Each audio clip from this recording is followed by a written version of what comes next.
likely way a pitot tube could get blocked is by ice. The pitot tube sticking out into the airstream means it's vulnerable to being hit by ice and rain. It's a small device, small things pick up ice quicker than big things, so the pitot tube is prime candidate for picking up icing.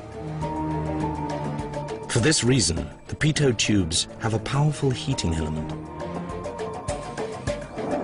supposedly able to handle any conditions an aircraft could encounter at altitude. But as the accident investigation reports concede, scientific knowledge of the conditions Flight 447 flew into, a storm at 35,000 feet, are worryingly incomplete.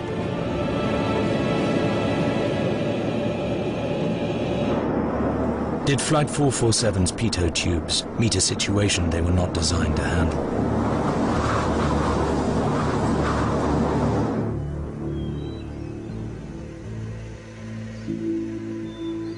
Back at the National Center for Atmospheric Research in Colorado, meteorologist John Williams aims to calculate the actual weather conditions in Flight 447's path. But one of the things that we're interested in is what were the conditions at 35,000 feet? What kind of ice or liquid was there at that altitude? Williams can work out the precise conditions at Flight 447's altitude. One of the first things we want to do is try to figure out what the temperatures were at that level. He creates a cross-section showing the temperature at different altitudes. What it shows, starting at the surface and going up to the top of the atmosphere, they were flying at this level here, and you can see that the temperatures were about 40 below Celsius at the time and location of the accident.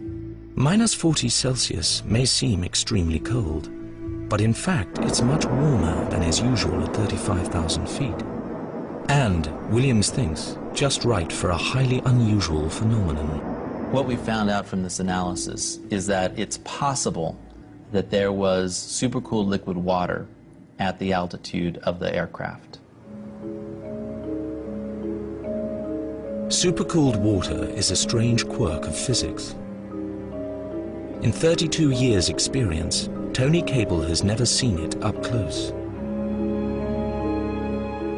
The water in these bottles is well below zero, the normal freezing point.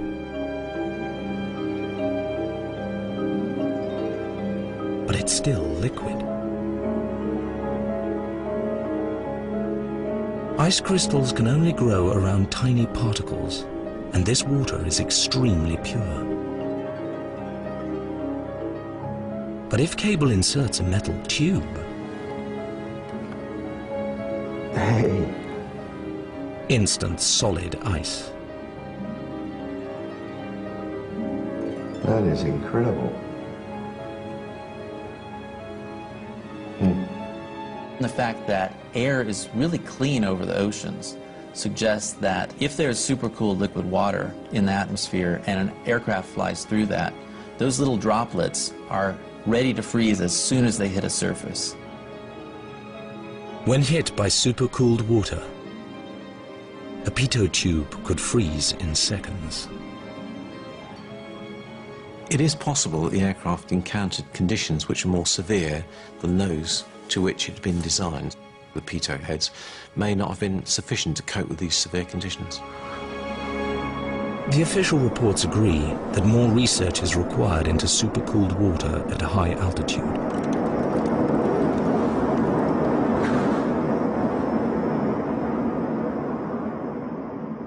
And Tony Cable discovers that Flight 447 wasn't an isolated pitot tube incident. A catalogue of failure has since come to light. From 2003, 36 frozen pitot tube incidents involving A330s or the similar A340s.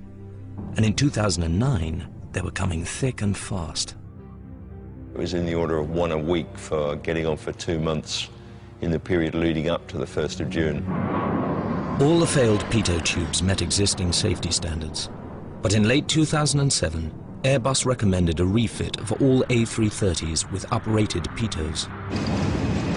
Air France was in the process of upgrading its entire fleet when Flight 447 ran into the Atlantic storm. Still with old model pitot. Our independent team believes they may have encountered supercooled water, causing the pitot tubes to freeze.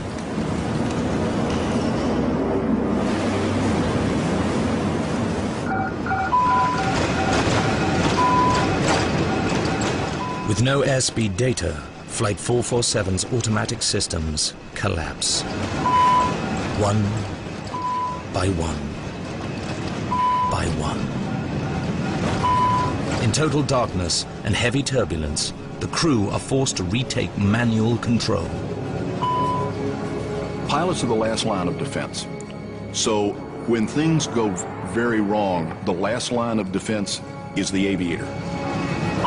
After more than 3 hours on autopilot, the pilots are suddenly faced by information overload.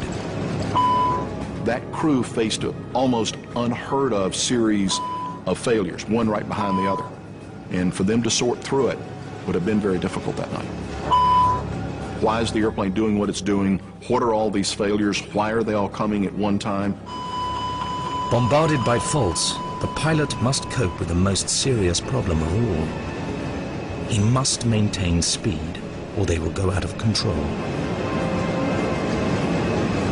The acceleration forces caused by the turbulence means that we might stall the aircraft. If Flight 447 slows down by just a few knots, it could go into the catastrophic condition known as a stall.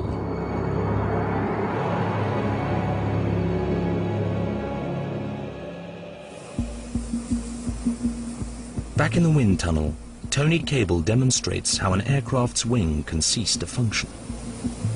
Okay, Cliff, you ready to go? An aircraft is kept aloft by smooth, streamlined airflow over the wings.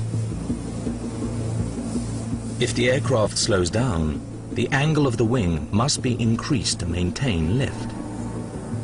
But too slow, and there's a critical angle where the airflow breaks up. If you disrupt that flow, the wing cannot produce lift. And that's really all a stall is it's a disruption of the airflow across the top of the wing. If it slows down, there's a tendency for the nose to come up, and at a fairly shallow angle, the wings will stall, the airflow breaks down, there's a lot of lift, and the aircraft begins to descend. Stalled wings would mean a dramatic, uncontrolled descent. At 35,000 feet, in heavy turbulence, even a very small reduction in speed would increase the risk. Our speed range is quite limited.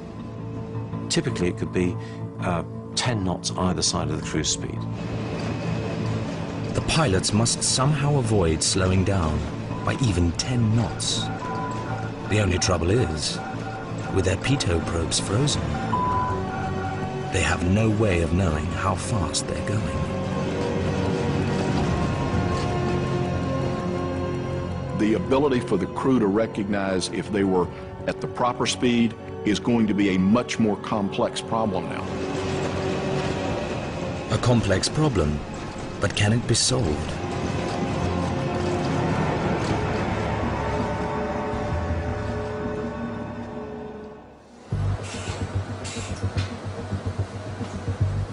In the simulator, Martin Alder plans to recreate the known technical failures on Flight 447.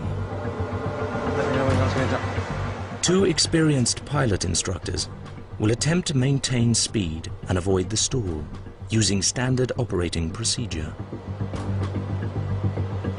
Could you give Bryce a call, see if there are any ride reports so far? Like Flight 447, they are cruising normally at 35,000 feet at night over the ocean. Okay, there's no changes. Alder triggers the storm.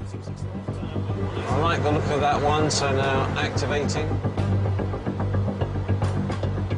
Thunderclouds loom ahead on the pilot's radar. Probably in line with thunderstorms. the captain plans a detour and prepares for turbulence. So turbulence airspeed, then I'm selecting decimal 76.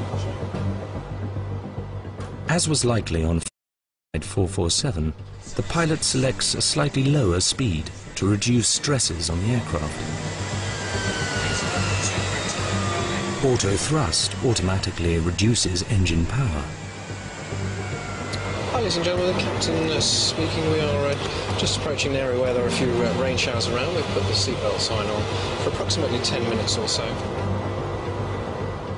As they edge around the storm, Alder triggers the critical moment of Flight 447. He fails the airspeed indicators.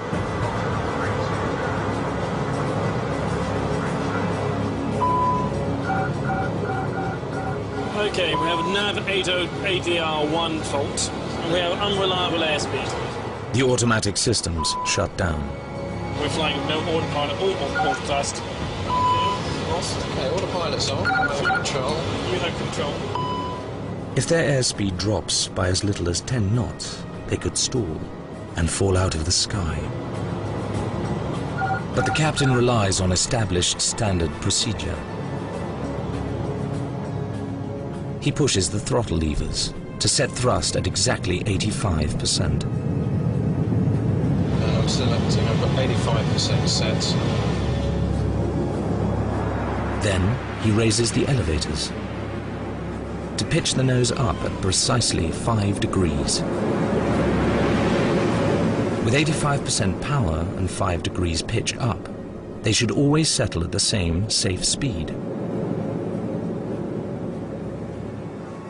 It's quite possible to fly the aircraft to actually quite high standards of accuracy. Something in the region of about 5 knots or so of the desired target speed would be quite achievable for most crews. To get radar contact for the next 40 nautical miles.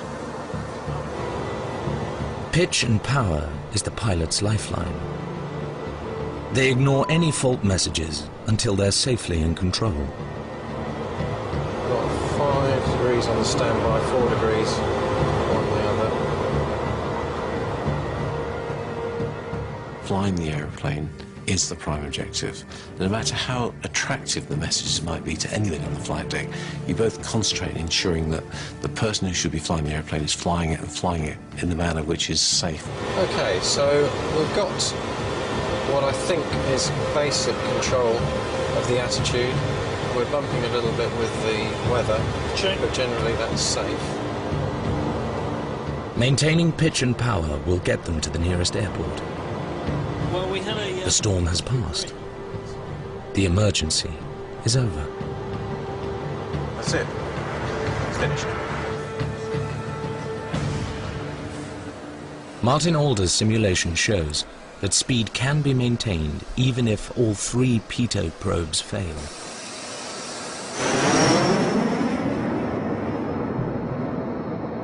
But was this standard pitch and power technique applied by the crew of Flight 447? And why didn't they recover control? The official reports have no direct evidence. But former Airbus pilot John Cox identifies a crucial detail in the standard procedures. If they were just entering an area of choppy air, they may very well have been slowing the airplane down. When Flight 447 first entered the storm, they would reduce speed. So autothrust decreases engine power automatically. But it does not give the pilots an important visual signal. The thrust levers themselves, the throttles, don't move, unlike some other airplanes where you can feel the throttle in your hand moving. With Airbus aircraft, that throttle doesn't move with autothrust engaged, so you have to look at specific engine power indications. The power indications are displayed here on the central control panel. But in John Cox's scenario, the pilot doesn't notice it. If you're very task saturated, your concentration is going to be directly in front of you. What's the power output of the engines? You're going to have to physically turn your attention and look to the center console area. This is not going to be done as frequently as looking